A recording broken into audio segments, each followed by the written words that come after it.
সম্প্রতি একদল গবেষকের গবেষণায় উঠে এসেছে প্রশান্ত মহাসাগরের তাপমাত্রা বৃদ্ধির নেপথ্যে রয়েছে চীন। শুধুমাত্র প্রশান্ত মহাসাগর নয়, এর ফলে পৃথিবীর জলবায়ুরও পরিবর্তন ঘটতে পারে বলে আশঙ্কা করছে চীনেরই গবেষকরা।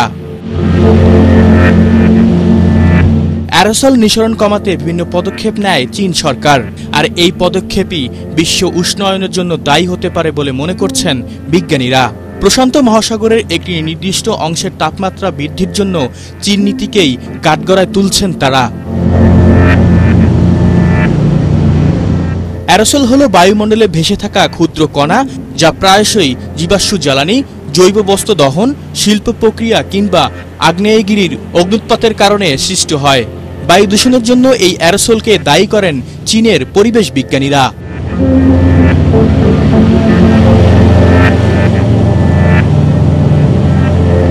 ওয়ালটন এসিতে ইনস্টলেশন একদম ফ্রি। অ্যারোসল নিঃসরণ রাশি তাপমাত্রা বৃদ্ধির অন্যতম কারণ কিনা তা দেখতে গবেষকরা দুটি পন্থা অনুসরণ করেছিলেন। অ্যারোসল নিঃসরণ স্বাভাবিক রয়েছে এমন স্থানকে বেছে নিয়ে পরীক্ষা করেন তারা। গবেষকদের দাবি, যেসব অঞ্চলে নিঃসরণ স্বাভাবিক রয়েছে সেখানকার তাপমাত্রায় পরিবর্তন লক্ষ্য করা যায়নি।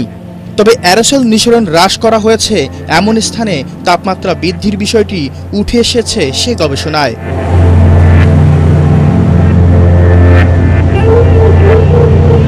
গবেষকদের পর্যবেক্ষণ, বেরিং প্রণালী থেকে আলাস্কা উপসাগর পর্যন্ত বিস্তৃত প্রায় 1000 মাইল অঞ্চলের তাপমাত্রা গত 10 বছরে 1.8 ডিগ্রি বৃদ্ধি পেয়েছে। তাপমাত্রা বৃদ্ধির কারণ ওই অঞ্চলের মাছের মৃত্যু, তিমির রহস্যজনক অর্ধধানের মতো বেশ কিছু ঘটনা প্রকাশ্যে এসেছে। বাতাসে অ্যারোসল কণার উপস্থিতি মহাকাশ থেকে আগত বিভিন্ন রশ্মি বা সূর্যের আলোকে বাধা দেয়। রশ্মি বা সূর্যের আলো এসব অ্যারোসল কণায় প্রতিফলিত হয়, আর এসব কণা বাতাসে আয়নার কাজ করে। প্রতিফলনের ফলে পৃথিবীতে বিভিন্ন মহাকাশীয় রশ্মি বা সূর্যের আলো প্রভাব ফেলতে পারে না। বিজ্ঞানীদের মতে অ্যারোসল হ্রাসের কারণে সৃষ্ট সমস্যা মূলত সমুদ্রের তাপমাত্রা এবং সামুদ্রিক জীবনের উপর প্রভাব ফেলে। তবে 2013 সাল থেকে 2016 সাল পর্যন্ত ক্যালিফোর্নিয়াতে যে খরার পরিস্থিতি সৃষ্টি হয়েছিল তার নেপথ্যেও এই কারণ থাকতে পারে বলে মনে করছেন অনেকে।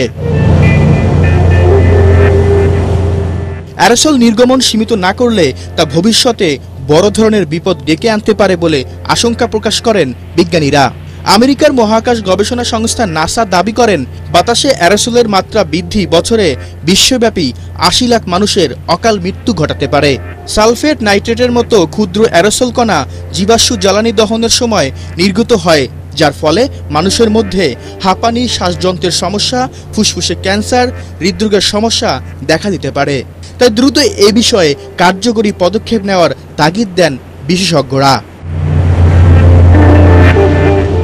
খায়রুল ইসলাম, এটিএন বাংলা, ঢাকা।